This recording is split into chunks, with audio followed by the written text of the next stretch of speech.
Good evening and welcome to Tucker Carlson Tonight. The President of the United States wound up in a very public brawl today with a man who was once one of his closest advisors. Steve Bannon was a senior figure in the 2016 Trump effort, and for the first several months of the administration until August, he was one of the top staffers in the White House. Now he appears to be at odds with his former boss, to put it mildly.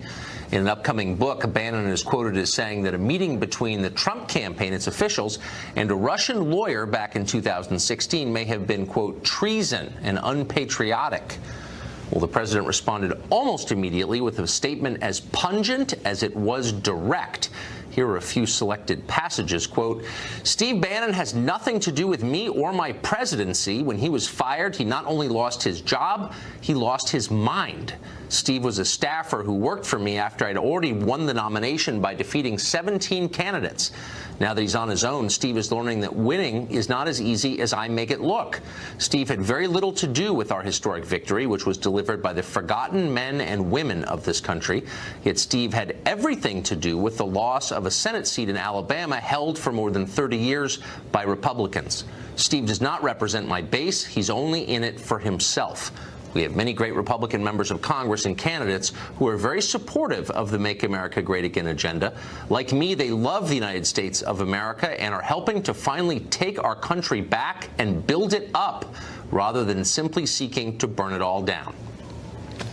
Pretty amusing. And there's some truth in there for sure, but don't let that obscure the larger truth.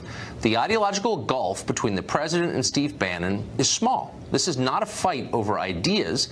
It's a fight over who deserves credit for an election win. Talk about missing the point. The legacy of 2016 is not a single person, any person. It's a set of ideas, the ones that reflect the hopes and the needs and the fears and the aspirations of a badly mistreated American middle class. Those voters came to the polls because they wanted real borders, higher wages, dignified jobs. They were dispirited by the opioid epidemic. Why wouldn't they be? They were sick of being lectured by a political class in Washington that despises them and holds them in contempt. They revere their country, but they had come to recognize that it is hard to make the rest of the world better and very easy to make it worse. Above all, they voted for leadership that promised to put Americans first above any foreign nation or domestic interest group. That is the real legacy of 2016, that agenda. And getting it done is the central duty of this administration, regardless of who staffs it. Matt Schlapp is the chairman of the American Conservative Union, and he joins us tonight. Matt, good to see you. Good to see you, Tucker. So we had a lot of different lead segments in mind because there's a lot going on in the world. This statement kind of overtook the entire news cycle here in Washington, and I'm still trying, all these hours later, to figure out exactly what this is about. Who is served by this argument, and what does it represent? Well, I think the only people that were happy today were the people on other cable news shows that are prosecuting the case against who was a legitimately elected president. Hashtag resistance and all the forces that feel a little wind in their sails because of this statement from Steve Bannon, which is over the line, inappropriate, and he really should take it back because I know that he doesn't believe what he said. Which statement are you referring to? The idea that Jared Kushner or Don Jr. are traitors or acted in a treasonous way. They're unpatriotic. Yeah, or treasonous is way beyond the pale, and he ought to take it back because that's really not what this is about. Because what he said earlier is that this investigation was a canard, that there was no Russia collusion, that he saw nothing inappropriate, and I think that's where the American people who are good-natured and fair are going to come down on this whole set of questions. And this is going to be a drama that we're going to have to deal with over the next couple of days. But I think it's a very unfortunate thing. So if you get toward the bottom of the president's statement, very colorful statement, he says this: Steve doesn't represent my base.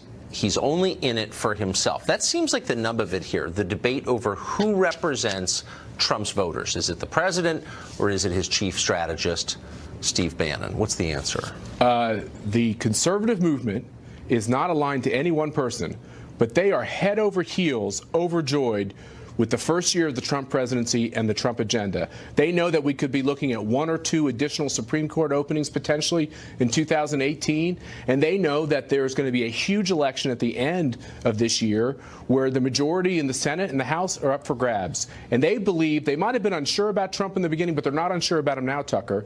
And there's no question as to whether or not who their allegiance is with. It's the leader of their party, it's the President of the United States, and it's the agenda he's pushing. And Steve Bannon is for that agenda too. So why do anything to help #resistance, which is all about trying to delegitimize Trump? And I think that's where Steve made a big mistake with his talking to a very left-wing journalist who he shouldn't even be talking to.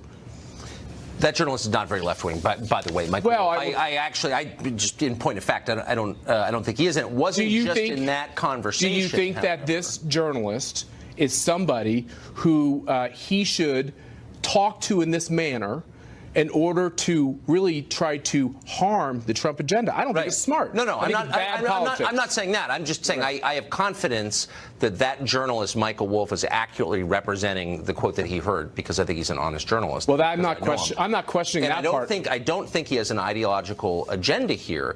What I'm struck by is the fact that it was said in the first place by Steve Bannon, and I wonder why. Well, that's the question. Why? What's the point of this? I think the point is that when you're a staffer at the White House, you're a staffer. By the way, he did this as a staffer. Right. You serve a president. I've served a president.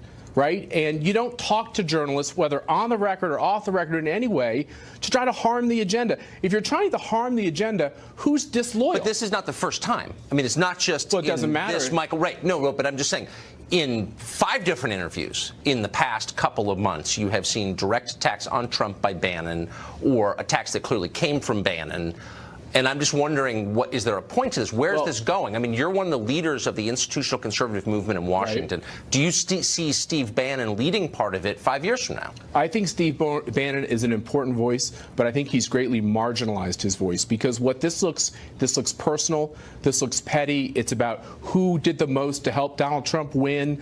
It's about revision, and it helps the left. And I think activists around this country, conservative activists, see this for what it is. It's a distraction on President Trump and conservative Republicans pushing this great agenda. And anything that gets in the way of that agenda, certainly when it's about ego, and claiming credit, is a distraction. And so I think he hurts himself unless he comes out and says, look, I might have disagreements with Jared Kushner or Donald Trump Jr., but I don't think there's anything to this investigation, because that's what all of his other public comments have said. And very quickly, there have been reports that he is considering running for president in 2020. Is that true? And does he have a shot, do you think?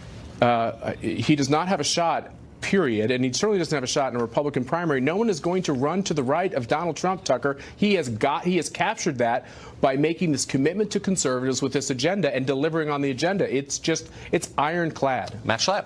Thank you, Matt. Thanks, Tucker. Keith Koffler has spent a lot of time thinking about Steve Bannon. He is the author of the book Bannon, Always the Rebel. Some would say the definitive biography of Stephen K. Bannon.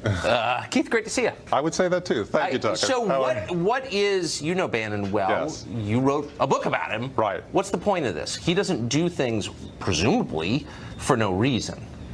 I think that he was angry. I think that at the time he said that, it could have been either July or right after, because they said it was soon after a July story in the New York Times. So it didn't have to be while he was still a staffer. It might have come in August, right after he left the White House. I'm not sure. Either way, he was involved in these vicious internecine struggles within the White House. Right. I don't think there's necessarily a point to this. I think he might roll it back if he could at this point. I doubt he will. But I differ a little bit on the results of this, because I think that the person, what happened here is that the president issued a statement condemning an individual. I've covered the White House for 20 years. I've never seen that. Right. Maybe Osama bin Laden. Other than that, I've never seen an official presidential statement condemning an individual. Bannon is not going to react well to this. He probably already has had some trouble with Trump's flirtation with a DACA deal, maybe even a little bit with the tax cut. The problem for Trump is this. He has basically declared war on Steve Bannon. Steve Bannon likes wars, and I think he's going to go for it. He may not come out immediately against Trump, but little by little he may end up picking apart Trump. And the problem for Trump is that Bannon is his conduit to the base, his best conduit to the base. If he loses Bannon, he cannot afford to lose a lot of the base. He only won. He may think he won the popular vote, but he didn't. The base is what elected him, and he needs Bannon to support him in that. So you think that Trump voters trust Steve Bannon more than they trust Donald Trump? No, I'm not saying that, although Bannon is a rock star among the populist voters that elected Trump. What I'm saying is that if Bannon does even a little damage to Trump, which he could do, let's say Trump wins the war, if there is a war, against Bannon. If Bannon damages him even a little bit, Trump cannot afford that. And Breitbart News and Bannon himself is the most important conduit to the base that Trump has, other than Trump himself. Let's be clear. Trump is the best person for that. But look how many votes he won by. 60,000 votes turned in the election. He loses it. If it's another type of election like that, and he's got one of his premier spokesmen, and he's also been a spokesman for Bannon for many months, against him, then, Trump can have a problem. So let me just, since you know his mind, let me ask you the question I asked Matt Schlapp, which is, this is clearly not an isolated occurrence of him attacking Trump. He's been doing this, or through, in effect, cutouts. He's been doing this for months. Right. What's the point? What's he trying to get out of that? Well, I mean, mostly he's been supportive of Trump. I mean, the people that he is angry with are the people around Trump. And, Ivanka Trump, Jared Kushner, who he calls Javanka, he's been doing that without severe penalty for quite a while now. Now, and you can understand Trump being upset that his son is being called treasonous, of course. But I think that, what he is trying to do is marginalize people within the White House who have a more establishment Republican agenda and keep Trump's ear and keep Trump focused on the things that he was elected on, not on his base. Trump, it's family over everything. Trump loves his family. But in terms of his personality and his actual political beliefs, he's actually a lot closer to Steve Bannon than he is to Ivanka Trump. It sure seems that way. Yeah. Keith Koffler, thank you. Thank you very much. Voice on this question. Well, on the left, it has suddenly, weirdly, become acceptable to attack people on the basis of their skin color. How did that happen, and what's it doing to our country? We'll tell you in sad and thorough detail next.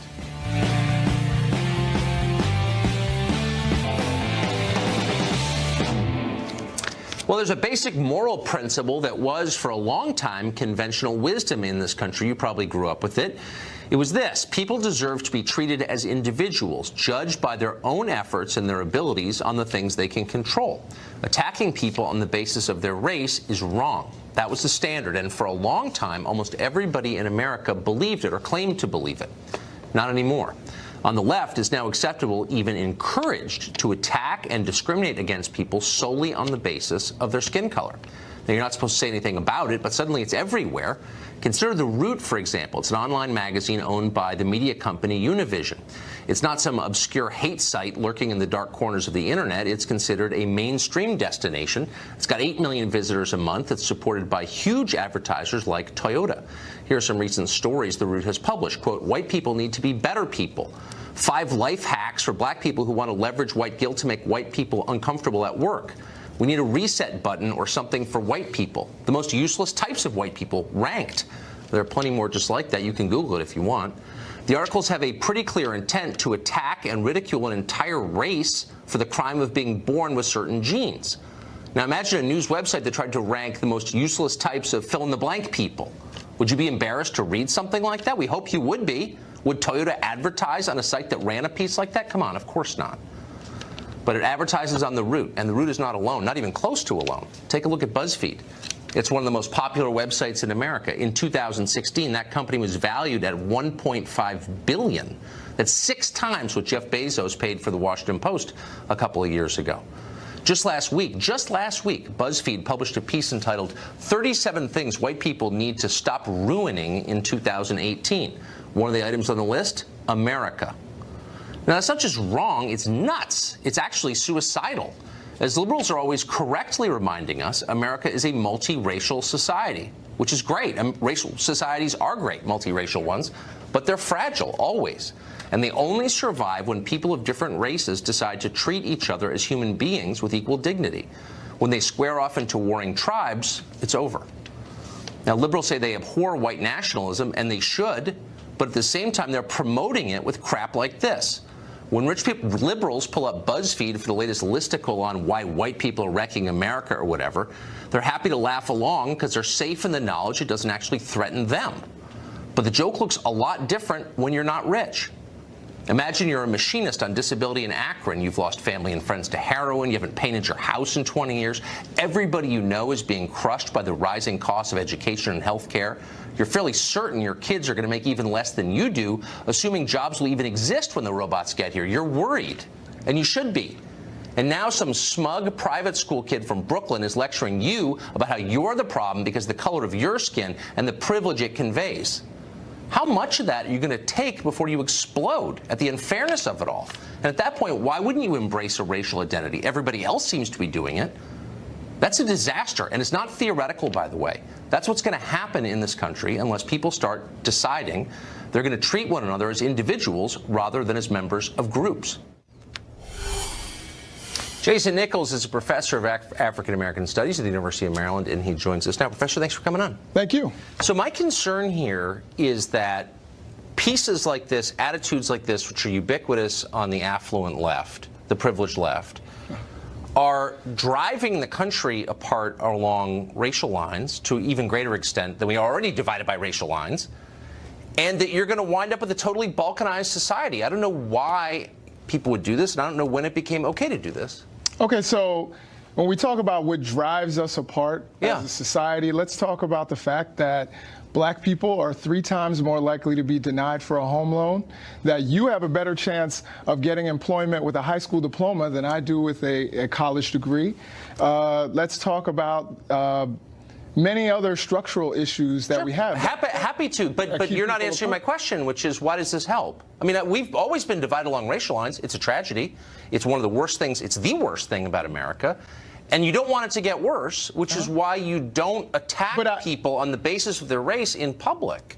And now, all of a sudden, the left has decided that's okay. This seems crazy to me. Well, see, again, you know, you have to enter in nuance and context here. I think that many of these articles that you brought up are actually lampooning the ridiculousness and absurdity of racism itself.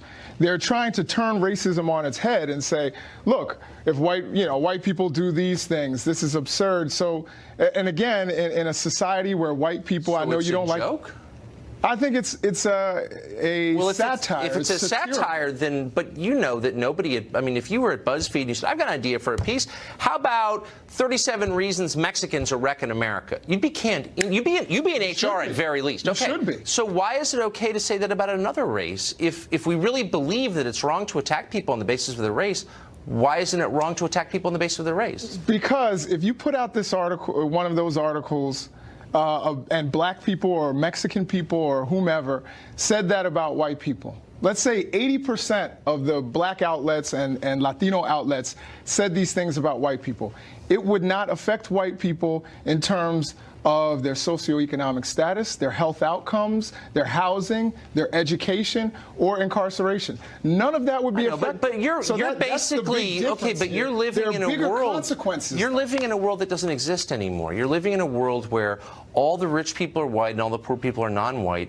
In modern America, the one group of Americans whose life expectancy is declining is working class white people. I'm not whining about this on racial lines. I'm just saying, if you're one of those people, you're saying, why are you attacking me? I don't have any privilege. Why are you doing this to me? And you're pushing, stuff like this pushes people to be more racially conscious, which is bad, in my opinion, if you see what I'm saying. So again, I think if we want to talk about the way people experience poverty, I think, first of all, it's been proven that a black person who makes $100,000 is actually going to live in a poorer neighborhood with fewer resources than a white person who makes less than $25,000. Look, I'm not. White poverty and black poverty are not equivalent. Okay, but I'm just saying, the life expectancy of working class white people is in decline. That's true for no other group. I'm not saying they have the toughest road to hoe. I'm just saying it's bad, actually. We all know that. And I would agree with you. Why are rich private school hipsters from freaking Brooklyn attacking them like they're all living in Palm Beach? Like, why wouldn't that stir resentment? I looked at some of those BuzzFeed articles, and certainly I've looked at the Root articles,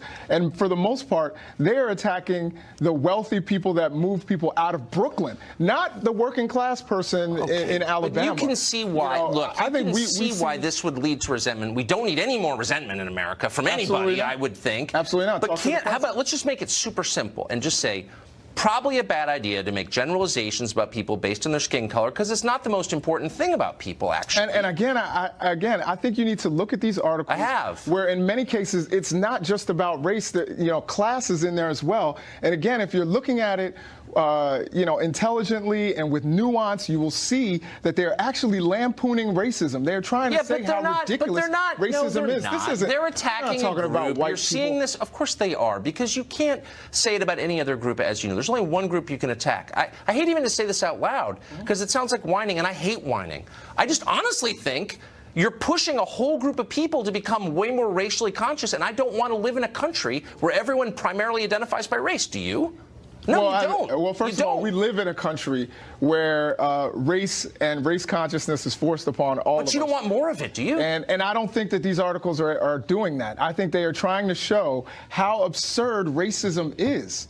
That's the whole point. But only white racism, as if that's the only kind, and that's not true. That's the only kind that has systemic consequences on people. Boy, I mean, I'm telling you, it's just not fair to say to someone who lives in the middle of the country, whose economic prospects have been devastated, who really doesn't have much of a future, you're part of the problem? Really? Like, in what world is that person oppressing anybody? Yeah, like, and I honestly don't think that most of those articles are saying that about that person who's in the middle of the country, who is suffering economically. It just seems like another example of the powerful mocking the weak in order to feel virtuous. And I don't. And I hate that. Well, first of all, I would disagree that some, you know, writer or staff writer or you know, contract writer for the BuzzFeed represents the powerful. That guy's making $40,000 a year. Name one who went to public school in the Midwest. I bet you can. Anyway, we're out of time. Congressman, thank you. Congressman. Well, maybe in the future. I hope you'll announce on this show, Professor. Good to see you. Chadwick Moore is a journalist in New York City, home of Brooklyn, and people who write for BuzzFeed, and he joins us tonight.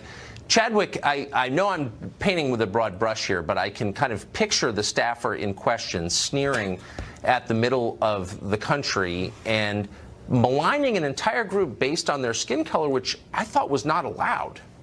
Right. Yeah, I don't believe your guest for one second when he thinks, your former guest, when he says he thinks that these articles are meant to be satire and make fun of racism. No. It's exactly, I think, how you painted it. These sort of liberal Oberlin kids who graduated and live in Brooklyn and for some reason want to believe in this sort of dismantle the wealth narrative, and they think the way to do that is to attack white people. I mean, it's Marxism, it's socialism, and it has the mainstream media's ear. It has mainstream society's ear.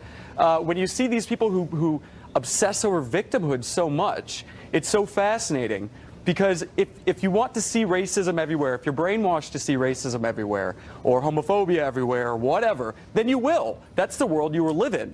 You know, I was having a conversation with a woman not too long ago about this, a young upper middle class black woman, and she was talking about how badly she gets treated on the street here in New York. And I said to her, what if you lived for one day as a white woman and you were treated the exact same way? People were just as rude to you. What then? Yeah, it doesn't make anybody happier to see everything through that lens. So let me ask you about something that happened yesterday on The View. I personally missed it, but I've seen the tape. Maybe you saw. Co-host Joy Behar reacted to the ongoing protests we've been seeing in Iran by saying the U.S. is on the very brink of executing gay people in the streets. Watch this. It's not apples and apples. It's not equal. But we're on a very slippery slope in this country toward throwing democracy out the window every single day. We have to defend the freedom of the press and civil rights here. We do, but we're not being stoned in the street for being gay. Not yet. They're completely. Now, how close do you think we are to a country where people are stoned in the streets for being gay, as Joy Behar suggests? Look, I have to tell people this all the time. We can't even get funding for the wall, so the gay death camps are definitely not happening till the second term. I mean, we really have some time to battle this. She's completely ridiculous. This narrative that they want to push is so absurd. There's no proof to it. It's total. It's just such a load of bull. I don't know. In that same discussion, she was sort of ironically saying that the protesters in Iran And the so-called women's marchers here, these resist protesters, she called them protesters, are basically fighting for the same thing. And she said, well, you know, the details are different about what they're fighting against. But the general thing, that they want democracy and freedom, and ours is deeply under attack in this country. All right, well, firstly, let's talk about that. In Iran, you have women tearing off their headscarves and in their hijabs. And here in New York and in Washington, you have women and men, liberal men, putting them on as a symbol of liberation. Of course. And when she says, yeah, it's so funny to see her saying our democracy is under attack. But it's also, I mean, it's such grotesque overstatement. And I know what it's like to get mad on television, but part of your brain says, you know, pull back a little bit. You know, don't say more than you mean. Don't overstate things grotesquely, because if you do, you're going to be called on it. And you shouldn't say things that aren't true. No one ever calls anybody on the left when they say ludicrous things like gays are about to be stoned in the streets. What? Yeah. Yeah, exactly. It's just this hysteria, and they have no evidence for it. They have absolutely no evidence for it, and it's exactly, they're just showing who they are. They have no argument. It's childish. Yeah, it's very childish. Chadwick Moore, great to see you. All right, thank you, Tucker. Thanks. Well, congressional investigators say they have found evidence the FBI rigged its investigation of Hillary Clinton. You don't want to believe that. A former FBI official joins us next. He has an informed view of that. Stay tuned. Congressional investigators said they have found troubling irregularities in the FBI's investigation of Hillary Clinton and her email server. According to a report in The Hill, FBI agents had their investigation micromanaged by higher-level officials in contrast to ordinary practice. You know what that means. The investigators also told The Hill they found evidence the FBI began drafting an exoneration of Hillary Clinton before it had even gathered all the relevant evidence or interviewed more than a dozen key witnesses. Chris Swecker is a former assistant director of the FBI, and he joins us tonight. Mr. Swecker, thanks for coming on. Evening, Tucker. So you've seen this report. I don't think anybody, any American, wants to believe the FBI is not on the level or subject to political manipulation, but that's a conclusion I'm reluctantly reaching. What's your conclusion? Well, as an experienced investigator, it doesn't take a congressional investigation to tell me that nothing about that investigation was right. I mean, those of us that have conducted federal criminal investigations know that you use the grand jury, you use search warrants, you don't hand out immunities like candy. I mean, everything in that investigation runs contrary to the way a real, credible, thorough FBI investigation is conducted. So give us, as you were watching this, give us the specific examples that tipped you off that this was not unfolding as it ought to have been. Well, first and foremost, in any complicated federal investigation, the basic tool of the trade is a grand jury. Right. And use of the grand jury to obtain records. You don't go to witnesses and say, "Mother, may I have that computer hard drive? May I have those emails?" You use subpoenas and process and grand jury and search warrants and that sort of process. So that was the tip-off from the beginning. So many deals were made with people not knowing what kind of information they had, and the deals being made simply because they lawyered up and didn't want to talk to FBI agents. That's when you throw them in front of a grand jury. Well, exactly, because of course, a lot of subjects, most subjects, I would think, lawyer up, and nobody wants to talk to the FBI, of course. But the FBI doesn't normally cave to that, does it? No. You look at when Jim Comey was the Deputy Attorney General running the Corporate Fraud Task Force, and I was running the Criminal Division. I mean, we played hardball in those investigations. You used grand jury process. You didn't just ask for records, and you didn't give them an opportunity to hand over what they wanted to hand over. And if they did lawyer up, you went to the trouble of throwing them in front of a grand jury to put their statement on the record, or they can take the fifth, and then you can make a decision as to whether to grant them immunity at that time. But none of that was done in this case. This was like driving a car with the brakes on. Why wasn't it done, do you think? You know, that's what puzzles myself and all of my former colleagues, people who have retired from the FBI, from executive level positions on down to the street level. The only thing I can come up with is that Director Comey placed the investigation in the hands of his inner circle. And they had their own agenda, obviously. When we've seen that from some of the information that has since come out, the texts, etc. So you think it was political?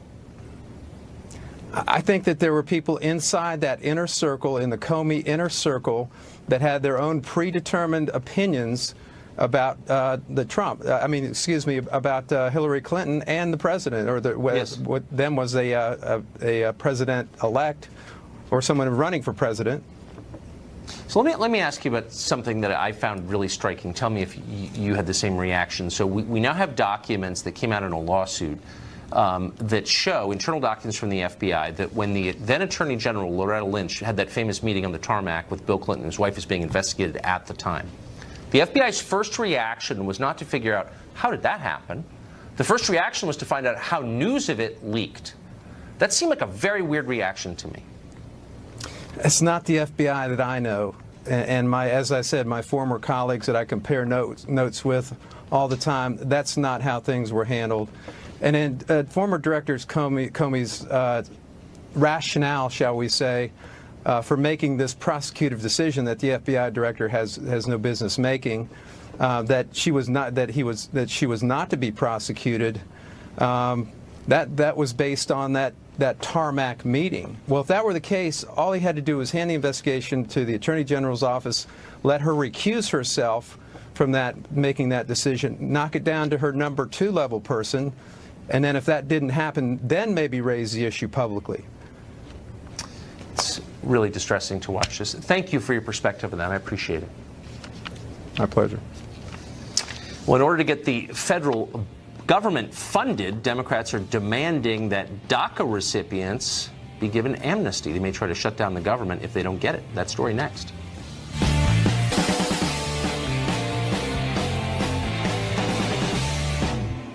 With each passing day, the possibility grows that DACA will force a shutdown of the federal government because, of course, legalizing people who are here illegally is the single most important thing our government can do. President Trump says amnesty for DACA beneficiaries is a possibility, but it needs to be tied to long-term immigration reform provisions like a border wall and an end to chain migration, abolition of the diversity lottery, etc. Democrats argue there should be no concessions in return for amnesty. Some are willing to shut down the government during budget negotiations to get their way. One who is willing to compromise, still a Democrat, though, is Congressman John Garamendi of California, and he joins us tonight. Congressman, thanks for coming on. Good evening, Tucker, and a Happy New Year to you Happy New Year. All the rest of the world. Yeah, so, exactly. This is one of those rare negotiations where one side has already said, I'm willing to compromise. The president has said, look, I'm willing to support legalization, amnesty for these people here legally. But you got to reassure us that they're not going to bring all their relatives with them, and that we're going to be able to prevent people like them from coming in the future with like real border security, like a wall. Why would Democrats be against that? Well, certainly the Democrats do not want the government to shut down, period. That's our positions. Right. We've held that position in the past, and frankly, we were not responsible for the shutdowns of the past. However, going forward, what are we to do? We did, or the Republicans put a $150-some billion hole in the money that we need to fund all government programs for the next year. That was the tax cut that we just passed last December. And so we start off with a very, very difficult financial situation in which $150 billion that we were counting on to solve some of the financial issues, some of the funding problems, disappeared in that tax cut. Well, I think that's, that's a fair thing to, no, but I actually would agree with you on that. I mean, that's a kind of legitimate argument to have. Do we have enough money? Where do we get the money? But why are we having an argument about people who aren't even citizens? I mean, I feel sorry for them, but that's like number 111 on the list of priorities for most Americans. Why is it number 1 for Democrats? Well, unless you happen to be one of the 800 or 800,000 that are DACA, of which 160,000 have actually graduated from one or another of our universities. They're great, but I mean, there are 325 million actual Americans here, and their concerns are going down the list. So the concerns of illegal aliens can take the top spot. Why? Well, there's also a host of other problems that are in that funding question and the keeping the government open. The military wants more money and, frankly, needs more money. We also need to provide money for the children's health insurance programs and on and on.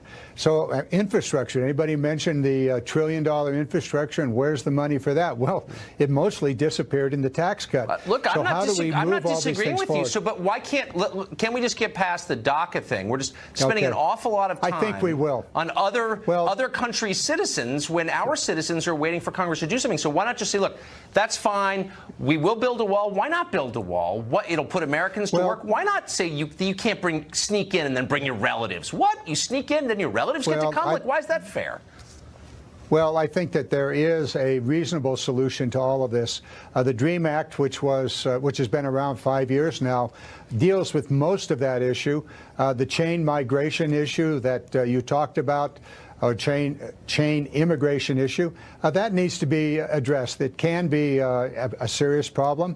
Certainly these DACA students or DACA individuals, I think, are more interested in them in their own circumstances. The issue of their parents or relatives and so forth, yes, that should be dealt with. Going beyond that, a wall, it's been pretty well determined that there are far better ways to spend several tens of billions of dollars than to build a wall. Well, how about certainly we can use new technology. The Coast Guard, for example, needs money to patrol the oceans, which happen to be the major way in which drugs enter the nation. I think most people would be totally for that. But under our current system, we give out, in effect, green cards, which become citizenship on the basis of a lottery, the diversity lottery. Why in the world, if citizenship mattered, if we cared about our country, would we just randomly give green cards to people on the basis of chance, of bingo? Like, why do we have that program? Why can't we get rid of it? Well, there certainly needs to be comprehensive immigration reform, and that needs to be one of the pieces of that. Border security, absolutely essential. How do you spend the money for border security? A wall, is that the best way? Many of us think that is not the best way. We also need to deal with the agricultural guest worker program, which is a major problem here in California. But do you think that Democrats, sure, yeah, I know your growers want as cheap labor as they can get. I'd like cheap labor at my house, too. But can we just agree that we should stop letting people in randomly under the diversity lottery? And it's not fair to let illegal aliens bring all their relatives. I mean, can we agree on those two things? I think we can. So let's write a law. Well, good. Then you should have no problem getting the government funded. Good luck. Thank you, Congressman. I appreciate it. You got it. Thank you. Iran has been racked by anti-government protests. The American media seem weirdly unenthusiastic about them. Is that our imagination? Or are they trying to hide something? What is it? Very confusing. Molly Hemingway will sort it out next. There has been a wave of protests in Iran against the authoritarian government there. Americans are, of course, freedom-loving people, so surely you'd think our press would be excited to see these protests in progress. Doesn't seem so for some reason. The past couple of days, the impulse of the press has seemed to be to downplay or even criticize those protests. NBC, ABC, CBS all minimized the scale of them. An article on CNN's website highlighted pro-government counter-protests made in response to what it called, quote, rare anti-government protests. The New York Times tweeted that the protesters had, quote, ignored calls for calm from Iran's president. Are we imagining this? There's something weird going on here. Molly Hemingway is a senior editor at The Federalist. She's thought a lot about this and watched carefully. She joins us tonight. What is this about, Molly? Well, I think there are some good reasons why you're not seeing a lot of coverage, and then a lot of bad reasons. Okay. The good reasons is that the good reason is that Iran is a very oppressive regime. They kidnap foreign tourists. They do not have a free press. We don't have good lines of communication. It's very difficult to cover what's happening there. And there are a lot of bad reasons why you're not seeing a lot of coverage, and that could be everything from how these waves of protests completely undercut the narrative that we heard throughout the Obama administration. And I think that our media tend to want to protect and defend President Obama. How would these protests undercut that storyline? President Obama and his administration kind of subverted everything to their goal of getting an Iran nuclear deal. They placed their bets with these mullahs, who they pitched as very moderate, and who they made this massive deal with. And they used people in the media to help sell this deal. And when we see these protests, it's very different from what we were told. We were just told by the New York Times very recently that Iran was a very unified country. They were unified behind their regime, that they were united in their opposition to Donald Trump. Well, obviously that's not true when you look at these protests, however big they are, that there is at least some coalition of people who are extremely upset with their regime and the corruption of the regime and the economic consequences of that. Some of the signs talk about how they don't like that they're involved in all these foreign conflicts and how they're supporting terror in the region. That's completely different than what we've been told, and I don't think journalists like to come clean when they are shown not to be telling. Could it also be that it's far away and complicated, and that it's much easier to write about some stupid lunch Carter Page, whatever, or some 26-year-old fake foreign policy advisor had during the camp? But the Russian nonsense maybe is closer to the heart of most journalists? Yes, and that's why it's actually so frustrating to read the New York Times coverage, because so many bureaus aren't even, so many people have just dropped foreign bureaus, or they don't have good resources in these regions. And it is very difficult to cover when you don't have people, on the ground. But the New York Times does, and a lot of what they've been publishing has been sort of very friendly to the regime and parroting the regime's lines. Now, part of that might be that they're afraid that they're reporting resources they're vulnerable, right. But you shouldn't subvert journalism to share propaganda. Iran seems like the one country in the region whose population is pro-American or potentially pro-American and kind of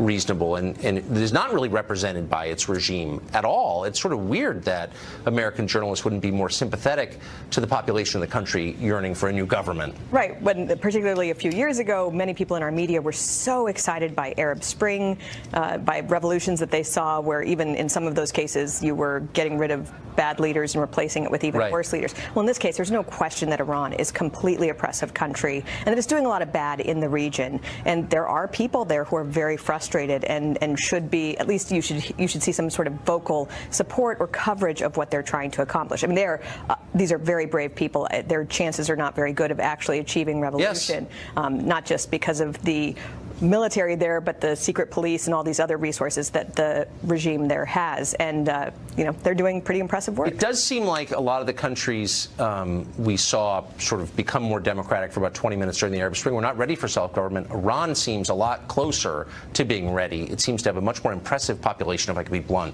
than some of those other countries. What a shame that we're not helping more. And it has more of a history, and it has been a great empire. Yeah. And it has different... Only for 3,000 years, not a big deal. Molly Hemingway, thank you. Thanks.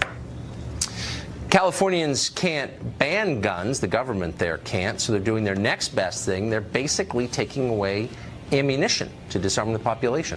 That grim story next.